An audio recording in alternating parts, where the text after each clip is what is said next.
Saya bergerak di bidang kerajinan janggel jagung, mengolah limbah janggel jagung yang selama ini memang belum banyak orang yang tahu kalau janggel jagung itu bisa dibuat kerajinan yang mempunyai nilai ekonomi. Janggel jagung ini mempunyai serat yang sangat unik kalau saya perhatikan, tidak dimiliki oleh bahan-bahan lain dan menjadi limbah karena dibuangi dan mengganggu. Kalau produk saya ini berani jamin, dia mempunyai produk, beli produk ternyata jatuh pecah. Tapi produk saya ini bisa dijatuhkan 2 meter lebih nggak bakalan pecah karena memang sudah saya modif. Kebanyakan mereka masih potong, tapi saya sudah mulai membelah dan memperlihatkan serat-serat alam yang ada di janggel jagung sendiri. Memang orang-orang yang teman-teman yang baru yang penasaran dengan produk janggel, karena produk janggel jagung ini tergolong masih baru dan belum banyak dikenal.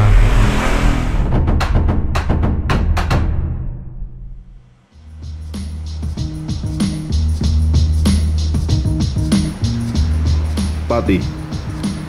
Kabupaten Pati adalah sebuah kabupaten di Provinsi Jawa Tengah yang berada di pesisir Pantura, berada di lereng Pegunungan Muria. Pati Bumi Minatani, kaya akan hasil bumi dari pertanian dan perikanan. Itulah kenapa Pati disebut Kota Bumi Minatani. Jagung merupakan salah satu hasil bumi dari Pati. Tanaman jagung memiliki banyak kegunaan, di antaranya sebagai bahan pangan dan pakan ternakan. Selain pemanfaatan tersebut, tanaman jagung tetap menyisakan permasalahan berupa limbah tongkol jagung. Banyaknya tongkol jagung dari hasil panen petani tersebut umumnya dianggap sebagai sampah yang dibuang ataupun dibakar oleh masyarakat. Janggel atau tongkol jagung akan menjadi limbah yang berbahaya untuk lingkungan jika tidak ada penanganan secara tepat. Hal ini mendorong Pak Ranu Adi untuk memanfaatkan limbah tersebut menjadi suatu kerajinan yang memiliki nilai ekonomis. Saya Ranu Adi, saya dari Pati, tepatnya di Desa Sarirejo, Kemiri, Pati. Saya bergerak di bidang kerajinan ya, terutama saya mengolah limbah janggel jagung yang selama ini memang belum banyak orang yang tahu kalau janggel jagung itu bisa dibuat kerajinan yang mempunyai nilai ekonomi. Nama usaha saya Tiara Craft. Saya memulai usaha kerajinan janggel jagung ini sejak tahun 2017. Pada awalnya saya sebelum menekuni kerajinan janggel jagung ini saya di bidang grafir kaca, Mas. Sampai akhirnya karena tren untuk rumah itu sudah mulai pindah ke tren lain, kaca gambar sudah tidak begitu diminati lagi. Saya mencoba untuk membuat kerajinan janggel jagung ini. Janggel jagung ini mempunyai serat yang sangat unik kalau saya perhatikan, tidak dimiliki oleh bahan-bahan lain, dan bahannya di Kabupaten Pati ini sangat berlimpah. Kalau panen raya itu sudah menjadi limbah karena dibuangi dan mengganggu. Kalau mulai dari awal kita memang sengaja untuk bekerjasama dengan para petani jagung yang di Pati ini memang banyak. Saya beli dari mereka, saya suruh keringkan dulu di mereka. Nanti setelah kering ada sebagian yang mereka mau untuk mengamplas, membantu mengamplas. Setelah sampai sini juga kita tinggal potong.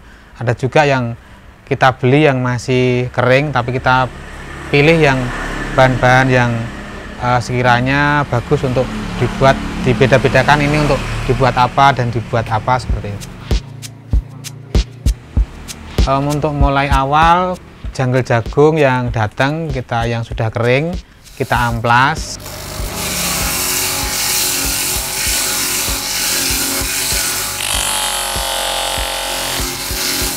Setelah kita amplas sesuai dengan besar kecilnya janggel itu sendiri, kemudian kita potong-potong.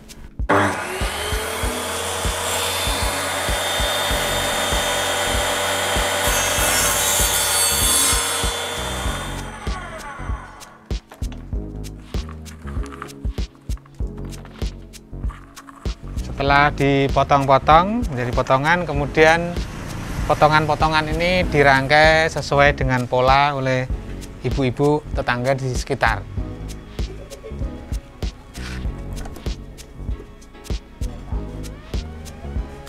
Terus kita rangkai sesuai pola. Kalau misalnya kita buat lampu, kita susun sesuai dengan lampu. Kalau untuk piring, kita susun dengan pola yang piring. Kemudian setelah itu kita finishing.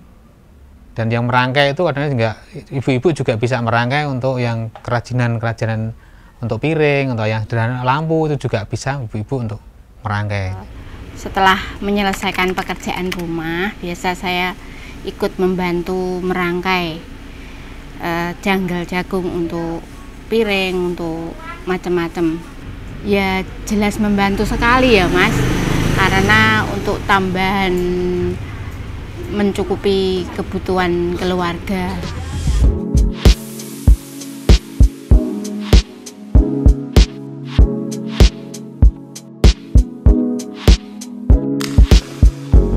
Saat ini sudah banyak ya, saya memproduksi sudah sekitar 40 jenis, mulai dari gantungan kunci, cincin, lampu, aneka macam lampu, terus piring, sendok garpu,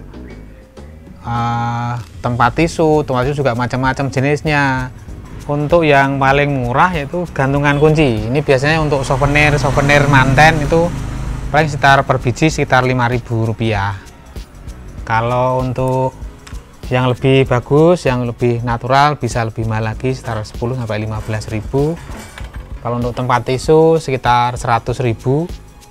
Kalau ini untuk dompet ini juga sekitar 100.000, karena memang motifnya kita harus mengeluarkan motif yang beda. Kita milih tidak asal jungle kita buat, kita memang perlu kedalamannya kita tentukan.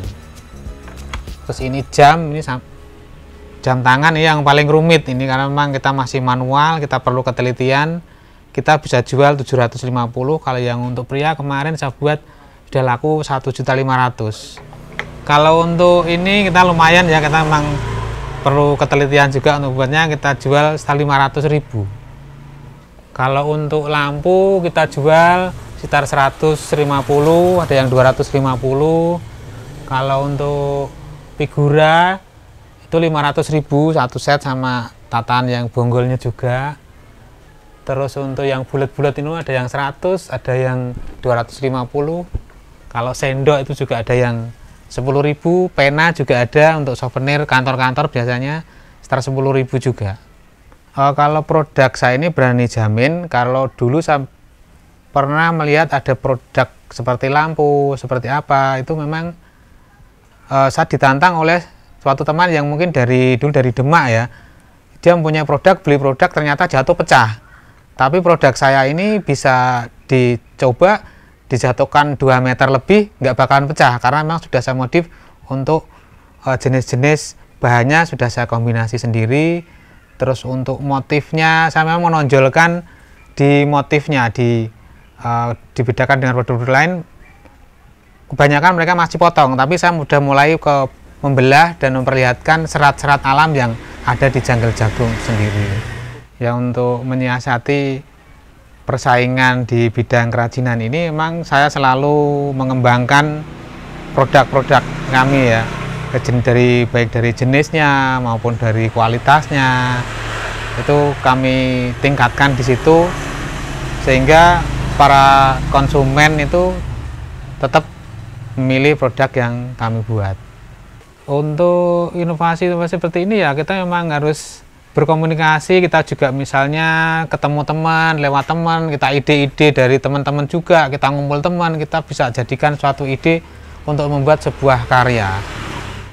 Kalau untuk pemasaran, kalau di Pati itu di Pasar Pragolo, kemudian juga ada teman yang sampai yang Nusa Tenggara juga ada, di Jakarta teman ikut memasarkan di sana juga ada. Di sosmed kita untuk grup-grup dari kerajinan seluruh Indonesia, terus grup UMKM, terus kemudian dari Tokopedia.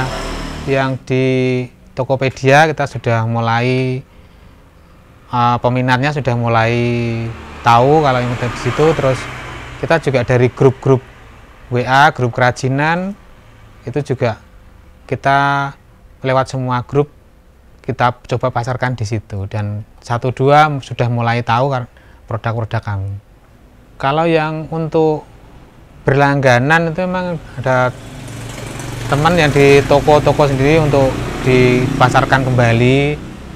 Terus kemudian kalau grup-grup memang orang-orang yang kita, teman-teman yang baru yang penasaran dengan produk Janggel, karena produk Janggel Jagung ini tergolong masih baru dan belum banyak dikenal. Kalau hambatan tentunya ada ya, kita terutama kita masih perlu untuk di bidang pemasaran ya. Kalau untuk modal memang ya perlu juga, tetapi kalau pemasarannya sudah jalan, itu kita juga modal itu juga kita bisa cari dari pemasaran itu sendiri.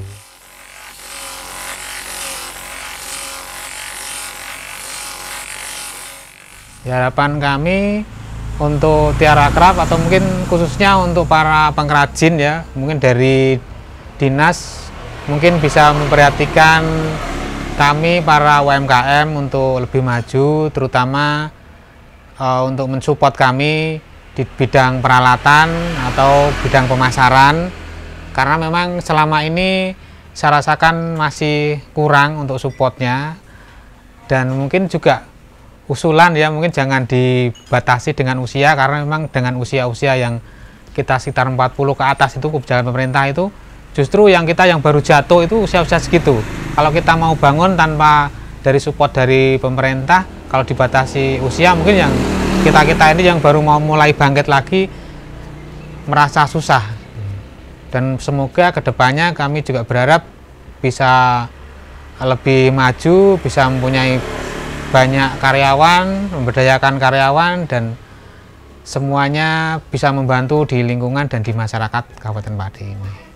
Harapannya ya semoga semakin banyak yang menyukai dengan produk-produk dari Tiara Craft, dari terutama Janggel Jagung, sehingga semakin besar usaha ini juga. Dengan begitu semakin banyak pula pesanan dan semakin banyak pula pendapatan dari saya sendiri ya Mas, karena kita juga hitungannya juga per piece gitu.